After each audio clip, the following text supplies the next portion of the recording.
ಎಲ್ಲರಿಗೂ ನಮಸ್ಕಾರ. ನಾನು ಗುರುರಾಜ ಶಾಸ್ತ್ರಿ. ಪ್ರಾಚಾರ್ಯ HSK ಅವರ ಸಮಗ್ರ ಪ್ರಬಂಧ ವಾಚನ ಅಭಿಯಾನದಲ್ಲಿ ನಾನು ಇಂದು ಓದುತ್ತಿರುವಂತಹ ಪ್ರಬಂಧದ ಶೀರ್ಷಿಕೆ ಕತ್ತೆ. ಕೆಲವು ದಿನಗಳ ಹಿಂದೆ ಪತ್ರಿಕೆಯಲ್ಲೊಂದು ಸುದ್ದಿ ಪ್ರಕಟವಾಗಿತ್ತು. ಉತ್ತರ ಭಾರತದ ಯಾವುದೋ ಒಂದು ಊರಿನಲ್ಲಿ ಕತ್ತೆಗಳ ಸಮ್ಮೇಳನವೊಂದು ಏರ್ಪಾಡಾಗಿತ್ತಂತೆ. ಬೇರೆಲ್ಲ ಸಮ್ಮೇಳನಗಳು ನಡೆಯುವಾಗ ಕತ್ತೆಗಳದೇಕೆ ಬೇಡ? ಕತ್ತೆಗಳಿಗೂ ಸಂಘ ಸ್ವಾತಂತ್ರ್ಯ, ಅಭಿವ್ಯಕ್ತಿ ಸ್ವಾತಂತ್ರ್ಯ ಇರಬಾರದೆ? ಆದರೆ ವಿಚಿತ್ರದ ಸಂಗತಿ ಎಂದರೆ ಇದನ್ನು ಸಂಘಟಿಸಿದ್ದವರು ಸ್ವಯಂ ಮಾನವರು, ಕತ್ತೆಗಳಲ್ಲ. ಕತ್ತೆಗಳಿಗೇನು ಮಾತಾಡಲು ಬರುತ್ತದೆಯೇ? ಮಸೂದೆ ಮಂಡಿಸಲಾಗಲಿ, ಠರಾವು ಪಾಸು ಮಾಡಲಾಗಲಿ, ಸಭಾತ್ಯಾಗ ಮಾಡಲಾಗಲಿ ಗೊತ್ತಿದೆಯೇ ಎಂದು ಭಾವಿಸಿ ಅವುಗಳ ಪರವಾಗಿ ಮಾನವರೇ ಕೆಲವರು ಈ ಹೊಣೆ ಹೊತ್ತಿದ್ದರೆಂದು ಕಾಣುತ್ತದೆ. ಕತ್ತೆಗಳ ಮಾತು ಹಾಗಿರಲಿ, ಮನುಷ್ಯರವೇ ಆದ ಸಂಘ ಸಂಸ್ಥೆ ಸಮ್ಮೇಳನಗಳನ್ನೇ ನೋಡಿ. ಕಾರ್ಮಿಕರ ಹಿತ ರಕ್ಷಿಸುವ ಸಂಘಗಳಿಗೆ ಕಾರ್ಮಿಕರಲ್ಲದ ಬುದ್ಧಿವಂತರದೇ ನಾಯಕತ್ವ. ಕಾರ್ಮಿಕರಲ್ಲಿ ಬುದ್ಧಿವಂತರಾದವರು ಇಲ್ಲವೆಂದೇ ಅವರ ಭಾವನೆ. ಶ್ರುತಿ ಎಂದರೇನೆಂಬುದೇ ಗೊತ್ತಿಲ್ಲದವರು ಸಂಗೀತ ಸಭೆಗಳನ್ನು ಉದ್ಘಾಟಿಸುವುದಿಲ್ಲವೇ? ವಿದ್ಯೆಯ ಗಂಧವೇ ಇಲ್ಲದವರು ಶಿಕ್ಷಣ ಸುಧಾರಣೆಯ ಬಗ್ಗೆ ಉದ್ದುದ್ದನೆಯ ಭಾಷಣ ಮಾಡುವುದು, ಶಿಕ್ಷಕರ ಪ್ರತಿನಿಧಿಗಳಾಗಿ ಸಭೆಗಳಿಗೆ ಹೋಗುವುದು ಸಾಮಾನ್ಯ.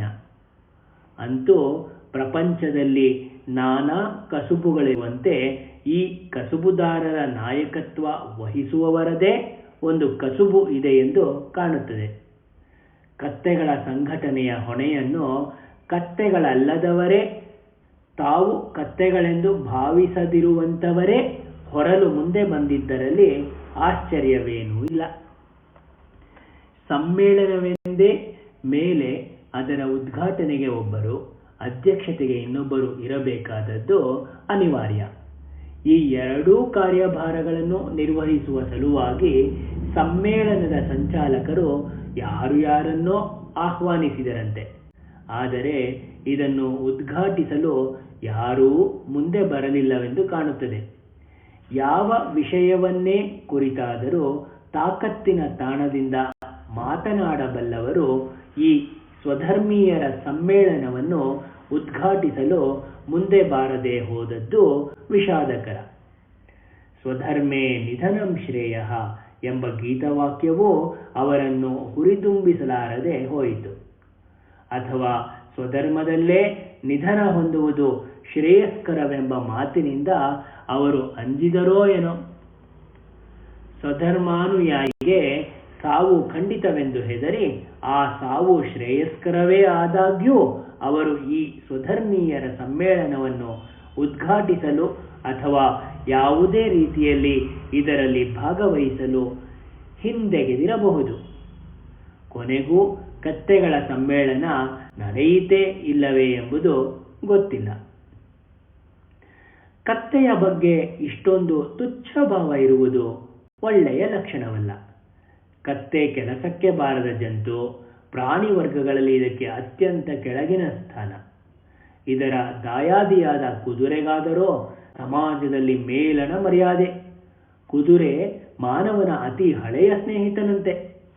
ಮಾನವನಿಗಿಂತಲೂ ಮುಂಚೆಯೇ ಹುಟ್ಟಿದ ಕುದುರೆಯ ಮೇಲೆ ಮಾನವ ಸವಾರಿ ಮಾಡತೊಡಗಿದ. ಮಾನವನ ನಾಗರಿಕತೆಯ ಹೆಜ್ಜೆ ಗುರುತುಗಳೊಡನೆ ಕುದುರೆಯ ಗೊರಸಿನ ಗುರುತುಗಳು ಸೇರಿ ಹೋಗಿವೆಯಂತೆ. ಆದರೆ ಕತ್ತೆಯದೋ ಅದರ ವಿಚಾರವೇನೋ ಬಿಡಿ. ಕತ್ತೆಯ ಬಗ್ಗೆ ಮನುಷ್ಯರಲ್ಲಿ ಹಾಸುಹೊಕ್ಕಾಗಿರುವ ತಾತ್ಸಾರ ಭಾವ ಇಂದು ನೆನ್ನೆಯದಲ್ಲ. ಕತ್ತೆ ಬಲು ದಡ್ಡ ಪ್ರಾಣಿ ಎಂದೇ ಎಲ್ಲರ ನಂಬಿಕೆ. ತಪ್ಪು ಮಾಡಿದವನ ತಲೆ ಬೋಳಿಸಿ ಅವನನ್ನು ಕತ್ತೆಯ ಮೇಲೆ ಕೂರಿಸಿ ಮೆರವಣಿಗೆ ಮಾಡಿಸುವುದು ಒಂದು ಪ್ರಾಚೀನ ಪದ್ಧತಿ. ಇದಕ್ಕಿಂತ ಅವಮಾನಕರವಾದದ್ದು ಬೇರೊಂದಿಲ್ಲ. ಮಳೆ ಬಾರದಿದ್ದರೆ ವಾದ್ಯ ಸಮೇತ ಕತ್ತೆಗಳ ಮೆರವಣಿಗೆ ಮಾಡಿಸಿದರೆ ವರುಣನೂ ನಾಚಿಕೊಂಡು ಮಳೆ ಸುರಿಸಲೇಬೇಕು. ಕತ್ತೆಯ ಬಾಲಕ್ಕೆ ಪಟಾಕಿಯ ಸರ ಕಟ್ಟಿ ಬೆಂಕಿ ಇಟ್ಟು ಅದು ಹಾರಾಡುವುದನ್ನು ನೋಡಿ ಬೊಬ್ಬಿಡುವ ಹುಡುಗರುಂಟು. ಕತ್ತೆ ಎಂದು ಬೈಯುವುದಕ್ಕಿಂತ ಹೀನಾಯವಾದದ್ದು ಇನ್ನಿಲ್ಲ. ಆದರೆ ತನ್ನ ಬಗ್ಗೆ ಹೀಗೆಲ್ಲ ಜನ ಆಡಿಕೊಳ್ಳುವುದು ಕತ್ತೆಗೆ ತಿಳಿಯುವುದಾದರೆ ಅದು ಏನೆಂದುಕೊಂಡೀತು?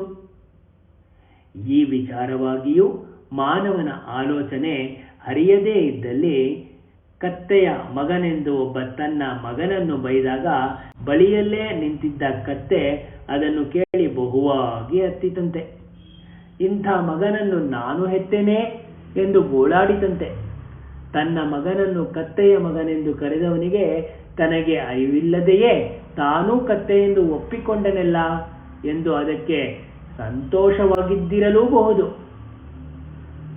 ತಾನು ಮಾನವರ ಗುಂಪಿಗೆ ಸೇರಿದ ಪ್ರಾಣಿಯೆಂದೋ ತನ್ನವರು ಮಾನವರ ಪೈಕಿಯೂ ಇದ್ದಾರೆಂದು ಅದು ಸಮಾಧಾನ ಪಟ್ಟುಕೊಂಡಿರಲೂಬಹುದು. ಅಂತೂ ಕತ್ತೆಯ ಬಗ್ಗೆ ಇಂಥ ಕಥೆಗಳು ಅಸಂಖ್ಯಾತ. ಕೆಲಸಕ್ಕೆ ಬಾರದವನು ದಡ್ಡನಾದವನು ಕತ್ತೆ ಎಂಬುದು ನಂಬಿಕೆ. ಕತ್ತೆಗೂ ಹಾಸ್ಯಕ್ಕೂ ನಂಟಿರುವಂತೆ ಕತ್ತೆ ಎಂದರೆ ಕವಿಗಳಿಗೂ ಕತೆಗಾರರಿಗೂ ತುಂಬ ಪ್ರೀತಿ.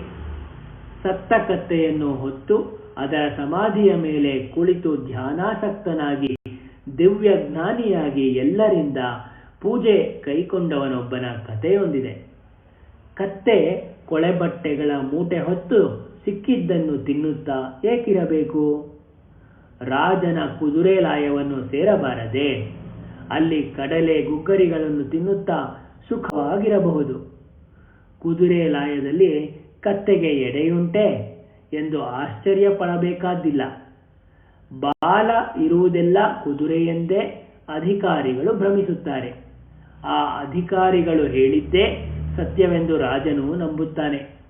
ಉಳಿದವರಾದರೋ ತಮಗೇಕೆ ಈ ವಿಚಾರ ಎಂದು ತೆಪ್ಪಗಿರುತ್ತಾರೆ. ಹೀಗೆಂದು ಸಂಸ್ಕೃತದ ಸುಭಾಷಿತವೊಂದು ಹೇಳುತ್ತದೆ.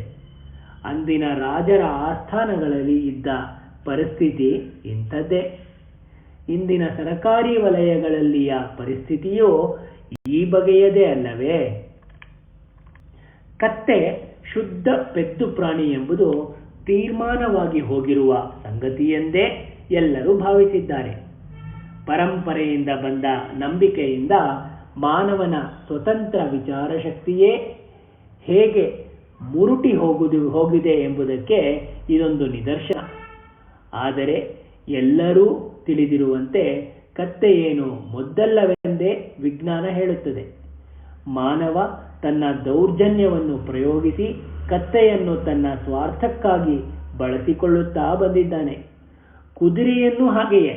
ಆದರೆ ಕುದುರೆ ಮಾನವನ ಕೈತುತ್ತಿಗಾಗಿ ಬೇಯಿಸಿದ ಕಡಲೆ ಹುರುಳಿಗಳ ಆಸೆಗಾಗಿ ತನ್ನತನವನ್ನೇ ಮಾರಿಕೊಂಡಿತು. ಮಾನವ ಅದರ ಮೇಲೆ ಸವಾರಿ ಮಾಡಿಯೇ ಮಾಡಿದ. ಅದನ್ನು ರಥಕ್ಕೆ ಹೂಡಿದ, ಯುದ್ಧರಂಗಕ್ಕೆ ಕೊಂಡೊಯ್ದು ಕೊಲ್ಲಿಸಿದ. ಅಶ್ವಮೇಧವೇ ಮುಂತಾದ ಯಾಗಾದಿಗಳನ್ನು ಮಾಡಿ ಊರೂರು ಅಲೆಯಿಸಿ ಕೊನೆಗೆ ಕೊಂದು ತಿಂದ. ಕುದುರೆ ಪಂದ್ಯ ಏರ್ಪಡಿಸಿ ಅದರ ಬಾಲದ ಮೇಲೆ ಪಣ ತೊಟ್ಟು ಮೆರೆದ. ತನ್ನ ಒಡೆಯರ ದ್ಯೂತ ತೃಪ್ತಿಗಾಗಿ ಅದು ಹುಚ್ಚೆದ್ದು ಓಡಿತು. ಗೆದ್ದರೇನೋ ಸರಿಯೇ, ಗೆಲ್ಲದಿದ್ದರೂ ಮೊದಲ 2-3ನೆಯ ಸ್ಥಾನಗಳಾದರೂ ಬರುತ್ತಿರಬೇಕು. ತೀರಾ ಹಿಂದೆ ಬಿದ್ದ ಕುದುರೆಗೆ ಆಜೀವ ಪರ್ಯಂತ ಗಾಡಿ ಎಳೆಯುವ ಕಠಿಣ ಶಿಕ್ಷೆ.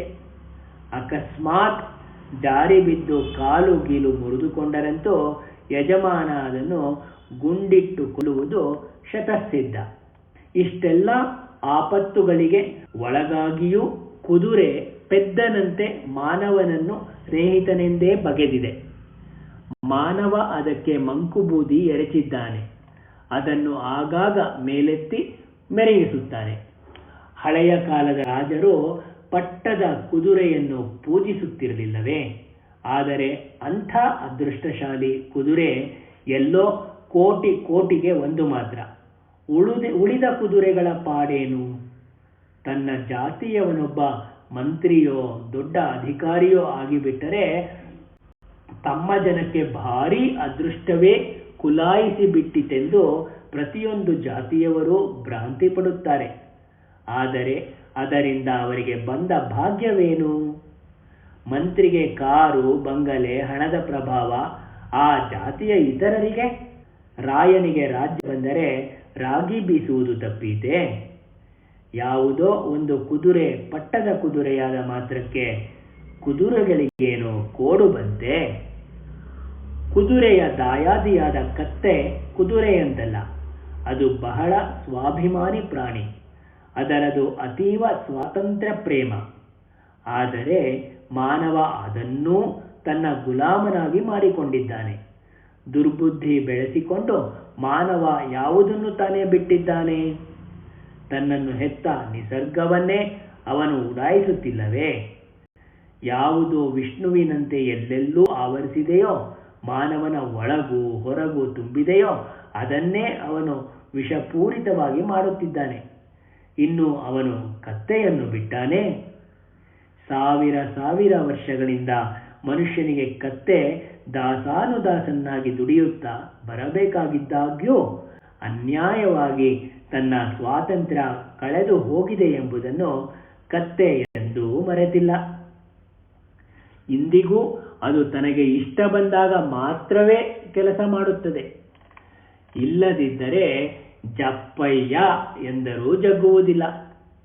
ನೀವು ಹೊಡೆಯಿರಿ, ಬಡೆಯಿರಿ, ಅದರ ಮೊಂಡಾಟವನ್ನು ಮೊದ್ದುತನವೆಂದೇ ಮಾನವ ಬಗೆಯುತ್ತಾನೆ. ಇನ್ನು ಮೊಂಡು ಹೂಡಿ ಪ್ರಯೋಜನವಿಲ್ಲವೆಂದು ಅದಕ್ಕೆ ಎನಿಸಿದಾಗಲೇ ಅದು ಎದ್ದು ನಿಂತು ಕಣ್ಮುಚ್ಚಿ ಮತ್ತೆ ದುಡಿಯತೊಡಗುತ್ತದೆ. ಹೇಗಾದರೂ ಬದುಕಲೇಬೇಕೆಲ್ಲ. ಬದುಕುವುದು ಪರಮಧರ್ಮ. ಆದ್ದರಿಂದ ವಿವೇಚನಾ ಶಕ್ತಿಯಲ್ಲಿ ಕತ್ತೆ ಯಾರಿಗೂ ಕಡಿಮೆಯಲ್ಲ. ಯಾರೂ ಅದಕ್ಕೆ ಸಾಟಿಯಿಲ್ಲ. ಅದರ ದುಡಿತಕ್ಕೆ ಸಮನಿಲ್ಲ. ಕಷ್ಟಪಟ್ಟು ದುಡಿಯುವನನ್ನು ಕತ್ತೆಯಂತೆ ದುಡಿಯುತ್ತಾನೆ ಎಂದು ಬಣ್ಣಿಸುವುದುಂಟು. ಮಾನವನಲ್ಲಿ ತುಂಬ ಅಪರೂಪವಾಗುತ್ತಾ ಬರುತ್ತಿರುವ ಈ ಗುಣ ಇಂದಿಗೂ ಕತ್ತೆಯಲ್ಲಾದರೂ ಇರುವುದರಿಂದಲೇ ಈ ಲೋಕ ಇನ್ನೂ ನಿಂತಿದೆ ಎನ್ನಬೇಕು. ಇಲ್ಲದಿದ್ದರೆ ಎಂದೋ ಪ್ರಳಯವಾಗಿ ಹೋಗುತ್ತಿತ್ತು. ಕತ್ತೆಯ ಆತ್ಮಾಭಿಮಾನ ಅಸಾಧಾರಣವಾಗಿರುವಂತೆಯೇ ಅದರ ಆತ್ಮರಕ್ಷಣೆಯ ಸಾಮರ್ಥ್ಯವೂ ಅಸಾಮಾನ್ಯವಾದದ್ದು. ಎಂಥ ಸ್ಥಿತಿಯಲ್ಲೇ ಇರಲಿ ತನ್ನನ್ನು ರಕ್ಷಿಸಬೇಕೆಂದು ಅದು ಮಾನವನನ್ನೆಂದೂ ಬೇಡಿಕೊಳ್ಳುವುದಿಲ್ಲ. ಮಾನವ ಇದನ್ನು ಇಲ್ಲ. ಆದ್ದರಿಂದಲೇ ಅವನು ಅದನ್ನು ದುಡಿಸಿಕೊಳ್ಳುವವರೆಗೂ ದುಡಿಸಿಕೊಂಡು ತನ್ನ ಕೆಲಸವಾದ ಮೇಲೆ ಬಿಟ್ಟು ಬಿಡುತ್ತಾನೆ. ಕುದುರೆಯನ್ನು ಹೀಗೆ ಬಿಡುವುದಿಲ್ಲ. ಸ್ವಾರ್ಥಿ ಮಾನವ ಇನ್ನೇನು ತಾನೇ ಮಾಡಬಲ್ಲ?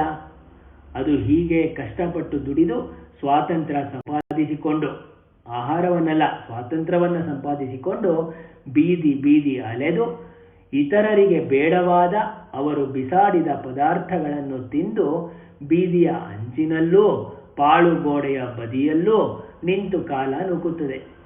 ಜಡ ಭರತನಂತೆ ಆತ್ಮಚಿಂತನೆಯಲ್ಲಿ ತೊಡಗುತ್ತದೆ.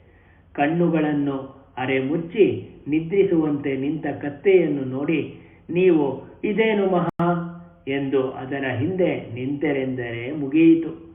ಮುಂಗಾಲುಗಳನ್ನೂರಿ ಹಿಂಗಾಲುಗಳಿಂದ ಝಾಡಿಸಿ ಒದೆಯುತ್ತದೆ.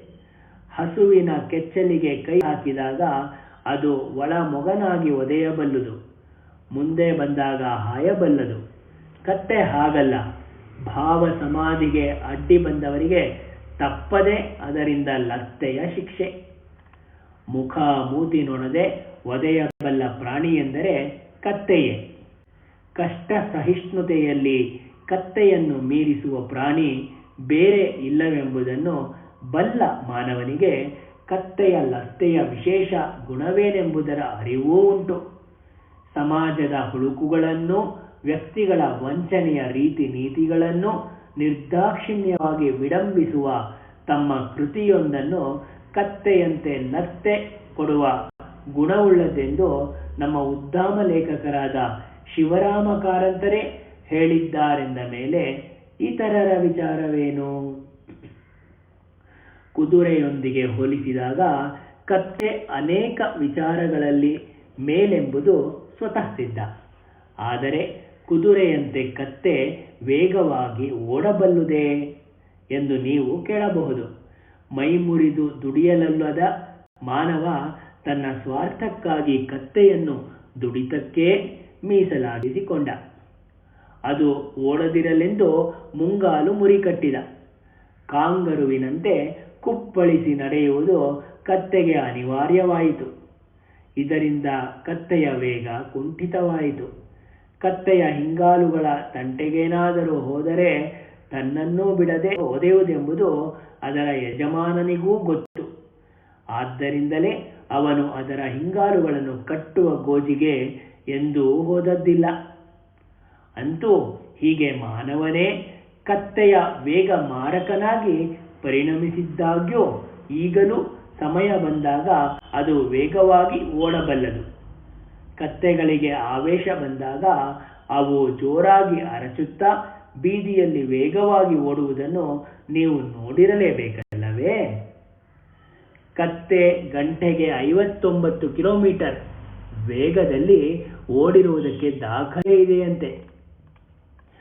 ಕತ್ತೆಯ ದುಡಿಯುವ ಶಕ್ತಿಯನ್ನು ಕುದುರೆಯ ವೇಗವನ್ನು ಮೆಚ್ಚಿಕೊಂಡ ಮಾನವ ಇವೆರಡೂ ಶಕ್ತಿಗಳನ್ನು ಮತ್ತೆ ಒಂದೇ ಪ್ರಾಣಿಯಲ್ಲಿ ಕೂಡಿಸುವುದು ಸಾಧ್ಯವೇ ಎಂದು ವಿಚಾರವಾಗಿಯೂ ಪ್ರಯೋಗ ನಡೆಸುತ್ತಲೇ ಬಂದಿದ್ದಾನೆ. ಗಂಡು ಕತ್ತೆಯನ್ನು ಹೆಣ್ಣು ಕುದುರೆಯನ್ನು ಬೆರೆಯಿಸಿ ಹೇಸರಗತ್ತೆಯ ತಳಿಯನ್ನು ಅವನು ವೃದ್ಧಿಪಡಿಸಿದ್ದಾನೆ.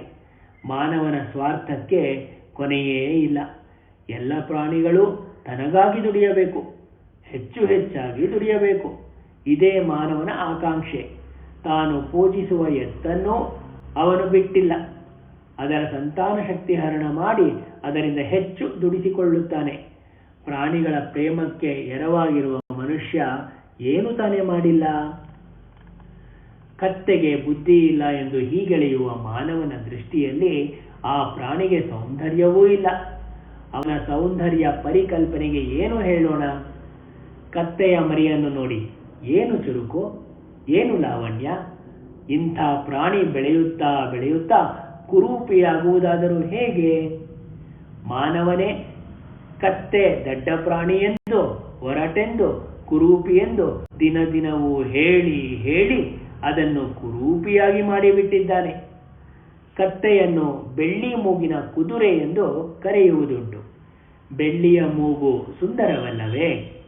ಮಾನವ ಹೆಂಗಸರು ಮೂಗುತಿ ಮಾಡಿಕೊಂಡು ಧರಿಸಿಕೊಳ್ಳುತ್ತಾರೆ. ಕತ್ತೆಗೆ ನಿಸರ್ಗವೇ ಈ ಒಡವೆಯನ್ನಿಟ್ಟಿದೆ. ಲೋಕದ ವರ್ತನೆಯಿಂದಾಗಿ ಕತ್ತೆ ಬಲು ಬೇಸರಗೊಂಡು ಈ ಬಾಳು ತುಚ್ಛವೆಂದು ಭಾವಿಸಿ ಕೇವಲ ವೈರಾಗ್ಯದಿಂದ ಮೈಗೆಲ್ಲ ಬೂದಿ ಬಳಿದುಕೊಳ್ಳದಿದ್ದರೆ ಅದರ ಮೈವೆತ್ತ ಸೌಂದರ್ಯ ಭಾಸವಾಗದೇ ಇರುತ್ತಿತ್ತೆ. ಕತ್ತೆಯನ್ನು ಎಷ್ಟು ರೀತಿ ಹೇಳಿದರೂ ಮಾನವನಿಗೆ ತೃಪ್ತಿಯೇ ಇಲ್ಲ. ಅದು ಮಾನವನಿಗೆ ಅಂಥ ಏನು ಕೇಡನ್ನು ತಾನೇ ಬಗೆದಿದೆ? ಅದು ತುಂಬಾ ಆತ್ಮಾಭಿಮಾನವುಳ್ಳ ಪ್ರಾಣಿಯಾದ್ದರಿಂದಲೇ ಮಾನವ ಅದನ್ನು ಮಾತು ಮಾತಿಗೂ ಹೀಯಾಳಿಸುತ್ತಾನೆ. ಬೇರೆ ಯಾವ ಪ್ರಾಣಿಯೂ ತನ್ನ ಹಾಗೆ ಸ್ವಾತಂತ್ರ್ಯಾಭಿಮಾನದಿಂದ ಮೆರೆಯಬಾರದೆಂಬುದು ಮಾನವನ ಮನೀಷೆ. ಕತ್ತೆಯ ಬಗ್ಗೆ ಅವನಿಗೆ ತುಂಬಾ ಅಸೂಯೆ. ಕತ್ತೆಯ ಗುಣಗಳಿಗೆ ಅವನು ಕುರುಡನಾಗಿರುವುದಕ್ಕೆ ಈ ಅಸೂಯೆಯೇ ಕಾರಣವೆನ್ನಬೇಕು. ಕತ್ತೆ ಕುರೂಪಿ, ಮೊಂಡು, ಮೊದ್ದು ಮಾತ್ರವೇ ಅಲ್ಲ, ಅದರ ಕೂಗು ಕರ್ಣ ಕಠೋರ ಎಂದೇ ಅವನ ಅಭಿಪ್ರಾಯ. ಆದರೆ ಕತ್ತೆ ದೀರ್ಘವಾಗಿ ಉಸಿರು ಎಳೆದು ಬಿಡುತ್ತಾ ಹೀ ಹಾ ಎಂದು ಅರಚುವ ರೀತಿ ಅದರದೇ. ಪ್ರಾಣಿ ಪ್ರಪಂಚದಲ್ಲೇ ಅತ್ಯಂತ ವಿಶಿಷ್ಟವಾದದ್ದು. ಕೋಗಿಲೆಯ ಇಂಚರವನ್ನು ಮಾನವ ಅನುಕರಿಸಬಲ್ಲ, ಆದರೆ ಕತ್ತೆಯ ಸುನಾದದ ಅನುಕರಣೆ ಅಸಾಧ್ಯ. ಗಾರ್ಧಬ ಕಂಠ ಅದಕ್ಕೆ ದೈವದತ್ತವರ. ಮಾನವನಿಗೂ ಅವನ ಮನಸ್ಸಿನ ಅಂತರಾಳದಲ್ಲಿ ಇದರ ಬಗ್ಗೆ ವಿಶೇಷ ಮೆಚ್ಚುಗೆ ಇದ್ದೇ ಇದೆ ಎಂಬುದನ್ನು ಮರೆಯಬಾರದು. ಅದೇ ತಾನೇ ಹುಟ್ಟಿದ ಮಗುವಿಗೆ ಮೊದಲ ಗುಟುಕಾಗಿ ಕತ್ತೆಯ ಹಾಲು ಉಡಿಸುವುದು ಇಂದಿಗೂ ಹಲವರಲ್ಲಿ ರೂಢಿ. ಕತ್ತೆಯ ಹಾಲು ಕುಡಿದ ಮಗು ಸುದೃಢವಾಗಿ ಬೆಳೆಯುತ್ತದೆ, ಚುರುಕು ಬುದ್ಧಿಯದಾಗುತ್ತದೆ, ಕಂಚಿನ ಕಂಠ ಹೊಂದಿರುತ್ತದೆ ಎಂಬುದು ಕೇವಲ ಕುರುಡು ನಂಬಿಕೆಯಲ್ಲ, ಅನುಭವದಿಂದ ಸಾಬೀತಾಗಿರುವ ಸಂಗತಿ. ಸುಪ್ರಸಿದ್ಧ ಇಂಗ್ಲಿಷ್ ಕಥೆಗಾರ ಸಾಮರ್ಸೆಟ್ ಮಾಮ್ ಹುಟ್ಟಿದಾಗ ಅವನಿಗೆ ಕತ್ತೆಯ ಹಾಲು ಊಡಿಸಲು ಅವನ ತಂದೆ ಅವರ ಸಾಲನ್ನೇ ಮನೆಯ ಮುಂದೆ ನಿಲ್ಲಿಸಿಕೊಂಡಿದ್ದನಂತೆ. ಮಾಮ್ ಕುಡಿದದ್ದು ಒಂದೇ ಗುಟುಕು. ಅಷ್ಟು ಕತ್ತೆಗಳ ಹಾಲನ್ನು ಕುಡಿಯುವುದು ಸಾಧ್ಯವಾಗಿದ್ದರೆ ಮಾಮ್ ಸಾಮರ್ಥ್ಯ ಇನ್ನೂ ಅಗಾಧವಾಗಿರುತ್ತಿತ್ತೆಂಬುದಾಗಿ ಹೇಳಬೇಕಾದ್ದೇ ಇಲ್ಲ. ಹೀಗೆ ಮಾನವ ಕತ್ತೆಯನ್ನು ಹೀಯಾಳಿಸುತ್ತಾ ಬಂದಿದ್ದರೂ ತನಗೆ ಅರಿವಿಲ್ಲದೆಯೇ ಅದರಿಂದ ಉಪಕೃತನಾಗಿದ್ದಾನೆ. ಅದರ ಒಂದೊಂದು ಗುಣವನ್ನು ಪರೋಕ್ಷವಾಗಿ ಮೆಚ್ಚಿಕೊಂಡು ಇದ್ದಾನೆ. ಅವನ ವರ್ತನೆಯ ಈ ದ್ವಂದ್ವವನ್ನು ಏನೆಂದು ಹೇಳೋಣ? ಮಾನವನ ಕೃತಜ್ಞತೆಯನ್ನು ನೆನೆದು ಕತ್ತೆಗೆ ಎಷ್ಟು ದುಃಖವಾಗಬಹುದೆಂಬುದನ್ನು ಸುಲಭವಾಗಿ ಅರ್ಥ ಮಾಡಿಕೊಳ್ಳಬಹುದು. ತನ್ನನ್ನು ಮೂರ್ಖ ಪ್ರಾಣಿ ಎಂದು ಮಾತು ಮಾತಿಗೂ ಹಂಗಿಸುವುದನ್ನು ನೆನೆದು ಕತ್ತೆ ಒಂದು ಸಾರಿ ಕತೆಗಾರ ಈಸೋಪನ ಬಳಿಗೆ ಹೋಯಿತಂತೆ. ಮಾನವರಲ್ಲಿ ಜಾಣನೆಂದರೆ ನೀನೆ ಎಂದು ಹೊಗಳಿತಂತೆ. ನೀನು ನನಗೊಂದು ಉಪಕಾರ ಮಾಡಬೇಕು ಎಂದು ಕೇಳಿಕೊಂಡಿತಂತೆ. ಸ್ವಾಭಿಮಾನಿಯಾದ ಕತ್ತೆ ಹೀಗೇಕೆ ಮಾಡಿತೋ ಎಂಬುದು ಆಶ್ಚರ್ಯದ ಸಂಗತಿ. ಮಾನವನೇ ದುರುದ್ದೇಶದಿಂದ ಈ ಕಟ್ಟುಕತೆ ಹೆಣೆದಿದ್ದಾನೋ ಏನೋ? ನನ್ನ ಜಾಣತನದ ಬಗ್ಗೆ ನೀನಾದರೂ ಎರಡು ಮಾತು ಹೇಳು ಎಂದು ಈಸೋಪನನ್ನು ಕತ್ತೆ ಕೇಳಿಕೊಂಡಿತೆಂದು ನಿನ್ನನ್ನು ಜಾಣನೆಂದು ಕರೆದರೆ ನನ್ನನ್ನೇ ಕತ್ತೆ ಎಂದು ಜನ ಹೇಳಿಯಾರು ಎಂದು ಈಸೋಪ ಉತ್ತರ ಹೇಳಿ ಕತ್ತೆಯನ್ನು ಕಳುಹಿಸಿಬಿಟ್ಟ ಎಂದು ಪ್ರತೀತಿ. ಕತ್ತೆಯ ಬಗ್ಗೆ ಜನರಲ್ಲಿ ಎಷ್ಟು ಆಳವಾಗಿ ಪೂರ್ವಾಗ್ರಹ ಬೇರು ಬಿಟ್ಟಿದೆ ಎಂಬುದು ಈ ಕಥೆಯಿಂದ ಗೊತ್ತಾಗುತ್ತದೆ. ಅಂತೂ ಕತ್ತೆಯನ್ನು ಕುರಿತ ಕಥೆಗಳು ಎಷ್ಟೋ ಉಂಟು. ಕತ್ತೆಯ ವಿಚಾರದಲ್ಲಿ ಹೇಗೆ ನಡೆದುಕೊಳ್ಳಬೇಕೆಂಬ ಬಗ್ಗೆ ಜನ ಹೇಳುವುದನ್ನೆಲ್ಲ ಕೇಳಿದ ತಂದೆ ಮಕ್ಕಳು ಕೊನೆಗೆ ಅದರ ಕಾಲು ಕಟ್ಟಿ ಗಳುವಿಗೆ ಸಿಕ್ಕಿಸಿ ಅದನ್ನು ಹೊತ್ತು ನಡೆದ ಕತೆ ಎಲ್ಲರಿಗೂ ಗೊತ್ತು. ಕಾರ್ಯವಾಸಿ ಕತ್ತೆಯ ಕಾಲು ಕಟ್ಟು ಎಂಬ ಗಾದೆ ಬಹುಶಃ ಈ ಕಥೆಯಿಂದಲೇ ಹುಟ್ಟಬೇಕು. ಅಥವಾ ಕತ್ತೆಯ ಮುಂಗಾಲು ಕಟ್ಟಿ ಅದನ್ನು ಮೇಯಲು ಬಿಡುವ ಅಗಸನ ಪರಿಪಾಟಿಯಿಂದ ಈ ಗಾದೆ ಬಂದಿರಬಹುದೇ ಎಂದೂ ಊಹಿಸಬಹುದು. ಗುರುವಿನ ಗುಲಾಮನಾಗುವ ತನಕ ದೊರಕದಣ್ಣ ಮುಕುತಿ ಎಂಬ ದಾಸವಾಣಿಯನ್ನು ಯಾರು ಕೇಳಿಲ್ಲ? ಅಂತೆಯೇ ಕತ್ತೆಯ ವಿಚಾರ ಕೂಡ. ಕತ್ತೆಯ ಕಾಲನ್ನು ಕಟ್ಟಿದ ತನಕ ಯಾರೂ ಕಾರ್ಯವಾಸಿ ಎನಿಸಿಕೊಳ್ಳಲಾರ. ಅದರ ಪಾದಸೇವೆಗೆ ಎಷ್ಟೊಂದು ಮಹತ್ವ! ಯಾರು ಏನೇ ಹೇಳಲಿ, ಕತ್ತೆ ಈ ಲೋಕದ ಪರಮ ವೇದಾಂತಿ, ಗುರು ಶಿರೋಮಣಿ, ಮಹಾತಾಪಸಿ. ಇದಕ್ಕೆ ಆಧಾರವಾಗಿ ಮತ್ತೆ ಸಂಸ್ಕೃತದ ಸುಭಾಷಿತವೊಂದನ್ನು ಉಲ್ಲೇಖಿಸಬಹುದು. ಅಗಸನ ಆಶ್ರಮದಲ್ಲಿ ಕೈಂಕರ್ಯ ನಿರತವಾಗಿದ್ದ ಕತ್ತೆ ಒಮ್ಮೆ ತಲೆ ಎತ್ತಿ ಆಕಾಶದ ಕಡೆ ನೋಡಿತು. ಮೇಲೆ ಹಾರುತ್ತಿದ್ದ ಹಂಸ ಪಕ್ಷಿಗಳನ್ನು ಕಂಡು ನೀವು ಯಾರು ಎಂದಿತು. ನಾವು ಬ್ರಹ್ಮನ ರಥ ಎಳೆಯುವವರು, ಸತ್ಯಲೋಕದಲ್ಲಿ ವಾಸಿಸುವವರು, ಅಮರ ನದಿಯ ಅಲೆಗಳಲ್ಲಿ ಕೇಳಿಯಾಡುವವರು ಹಂಸಗಳು ಎಂದು ಅವು ಹೇಳಿದವು. ನೀವು ಯಾರು ಎಂದು ಅವು ಪ್ರತಿಯಾಗಿ ಕೇಳಿದ ಪ್ರಶ್ನೆಗೆ ರಾಸಭಾಚಾರ್ಯ ತನ್ನನ್ನು ಬಣ್ಣಿಸಿಕೊಂಡದ್ದು ಹೀಗೆ: ಧರ್ಮಪತ್ನಿಯಾದ ರಾಸಭಿಯೊಂದಿಗೆ ಕೂಡಿ ರಜಕ ಮುನಿಯ ಆಶ್ರಮದಲ್ಲಿ ಕರ್ಮನಿಷ್ಠನಾಗಿರುವವನು, ತೀರ್ಥಯಾತ್ರೆಯಲ್ಲಿ ಆಸಕ್ತನಾದವನು, ಪೂತಾಂಗ ರಾಸಭಾಚಾರ್ಯವರ್ಯ ನಾನು. ಈ ವರ್ಣನೆಗೆ ವ್ಯಾಖ್ಯಾನ ಬೇಕೇ? ಕಾಯಕವೇ ಕೈಲಾಸವೆಂದು ಬಗೆದು ಗೀತೆಯಲ್ಲಿ ಹೇಳಲಾದ ನಿಷ್ಕಾಮ ಕರ್ಮದಲ್ಲಿ ಸದಾ ನಿರತವಾಗಿರುವ ಕತ್ತೆಯ ಬಗ್ಗೆ ಮನುಷ್ಯ ತನ್ನ ಧೋರಣೆ ಬದಲಿಸಿಕೊಳ್ಳದೆ ಇರುವವರೆಗೂ ಅವನಿಗೆ ಒಳ್ಳೆಯದಾಗುವುದಿಲ್ಲ. ಪ್ರಾಣಿಗಳ ಪೈಕಿ ಮಾನವನೇ ಮೂರ್ಖ. ಲೋಭ, ಮೋಹ, ಮದ, ಮಾತ್ಸರ್ಯ ಮುಂತಾದ ಸಕಲ ದುರ್ಗುಣಗಳಿಂದಲೂ ಕೂಡಿದ ಅವನು ತನ್ನ ಈ ಒಂದೊಂದು ಗುಣವನ್ನು ಒಂದೊಂದು ಪ್ರಾಣಿಗೆ ಆರೋಪಿಸಿ ವ್ಯವಹರಿಸಬಹುದು. ಅವನ ಚಾಳಿ ಸಿಂಹ ಕ್ರೂರಿ, ನರಿ ವಂಚಕ, ಕತ್ತೆ ಪೆದ್ದು, ಬಕ ಹೊಟ್ಟೆಬಾಕ ಎಂದು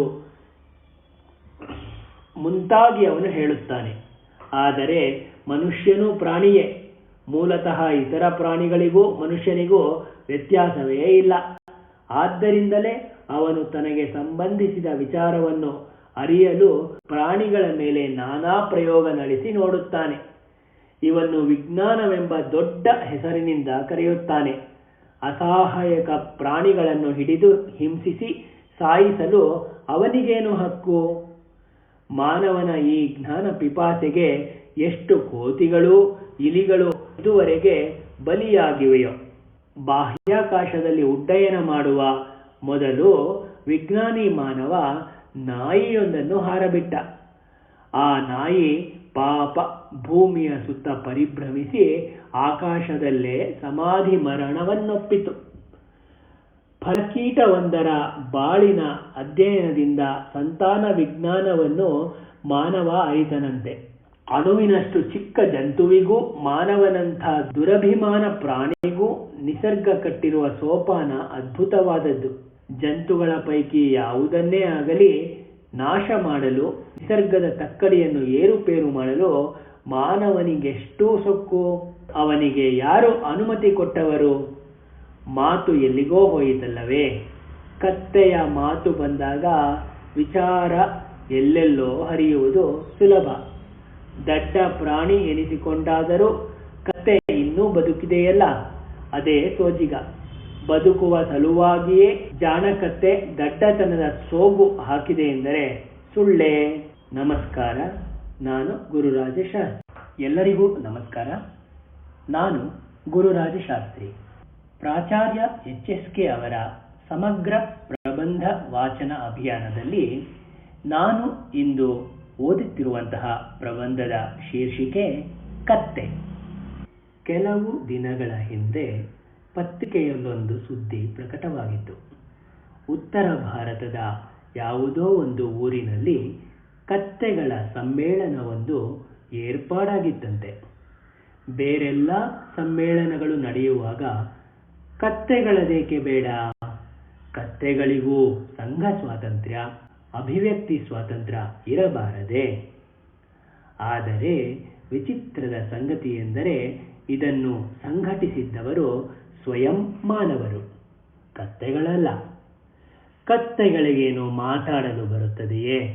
ಮಸೂದೆ ಮಂಡಿಸಲಾಗಲಿ, ಠರಾವು ಪಾಸು ಮಾಡಲಾಗಲಿ, ಸಭಾತ್ಯಾಗ ಮಾಡಲಾಗಲಿ ಗೊತ್ತಿದೆಯೇ ಎಂದು ಭಾವಿಸಿ ಅವುಗಳ ಪರವಾಗಿ ಮಾನವರೇ ಕೆಲವರು ಈ ಹೊಣೆ ಹೊತ್ತಿದ್ದರೆಂದು ಕಾಣುತ್ತದೆ.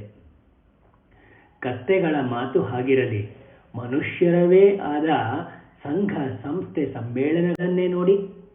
ಕಾರ್ಮಿಕರ ಹಿತ ರಕ್ಷಿಸುವ ಸಂಘಗಳಿಗೆ ಕಾರ್ಮಿಕರಲ್ಲದ ಬುದ್ಧಿವಂತರದೇ ನಾಯಕತ್ವ. ಕಾರ್ಮಿಕರಲ್ಲಿ ಬುದ್ಧಿವಂತರಾದವರು ಇಲ್ಲವೆಂದೇ ಅವರ ಭಾವನೆ. ಶ್ರುತಿ ಎಂದರೇನೆಂಬುದೇ ಗೊತ್ತಿಲ್ಲದವರು ಸಂಗೀತ ಸಭೆಗಳನ್ನು ಉದ್ಘಾಟಿಸುವುದಿಲ್ಲವೇ? ವಿದ್ಯೆಯ ಗಂಧವೇ ಇಲ್ಲದವರು ಶಿಕ್ಷಣ ಸುಧಾರಣೆಯ ಬಗ್ಗೆ ಉದ್ದುದ್ದನೆಯ ಭಾಷಣ ಮಾಡುವುದು, ಶಿಕ್ಷಕರ ಪ್ರತಿನಿಧಿಗಳಾಗಿ ಸಭೆಗಳಿಗೆ ಹೋಗುವುದು ಸಾಮಾನ್ಯ. ಅಂತೂ ಪ್ರಪಂಚದಲ್ಲಿ ನಾನಾ ಕಸುಬುಗಳಿರುವಂತೆ ಈ ಕಸುಬುದಾರರ ನಾಯಕತ್ವ ವಹಿಸುವವರದೇ ಒಂದು ಕಸುಬು ಇದೆ ಎಂದು ಕಾಣುತ್ತದೆ. ಕತ್ತೆಗಳ ಸಂಘಟನೆಯ ಹೊಣೆಯನ್ನು ಕತ್ತೆಗಳಲ್ಲದವರೇ, ತಾವು ಕತ್ತೆಗಳೆಂದು ಭಾವಿಸದಿರುವಂಥವರೇ ಹೊರಲು ಮುಂದೆ ಬಂದಿದ್ದರಲ್ಲಿ ಆಶ್ಚರ್ಯವೇನೂ ಇಲ್ಲ. ಸಮ್ಮೇಳನವೆಂದೇ ಮೇಲೆ ಅದರ ಉದ್ಘಾಟನೆಗೆ ಒಬ್ಬರು, ಅಧ್ಯಕ್ಷತೆಗೆ ಇನ್ನೊಬ್ಬರು ಇರಬೇಕಾದದ್ದು ಅನಿವಾರ್ಯ. ಈ ಎರಡೂ ಕಾರ್ಯಭಾರಗಳನ್ನು ನಿರ್ವಹಿಸುವ ಸಲುವಾಗಿ ಸಮ್ಮೇಳನದ ಸಂಚಾಲಕರು ಯಾರನ್ನೋ ಆಹ್ವಾನಿಸಿದರಂತೆ. ಆದರೆ ಇದನ್ನು ಉದ್ಘಾಟಿಸಲು ಯಾರೂ ಮುಂದೆ ಬರಲಿಲ್ಲವೆಂದು ಕಾಣುತ್ತದೆ. ಯಾವ ವಿಷಯವನ್ನೇ ಕುರಿತಾದರೂ ತಾಕತ್ತಿನ ತಾಣದಿಂದ ಮಾತನಾಡಬಲ್ಲವರು ಈ ಸ್ವಧರ್ಮೀಯರ ಸಮ್ಮೇಳನವನ್ನು ಉದ್ಘಾಟಿಸಲು ಮುಂದೆ ಬಾರದೆ ಹೋದದ್ದು ವಿಷಾದಕರ. ಸ್ವಧರ್ಮೇ ನಿಧನಂ ಶ್ರೇಯಃ.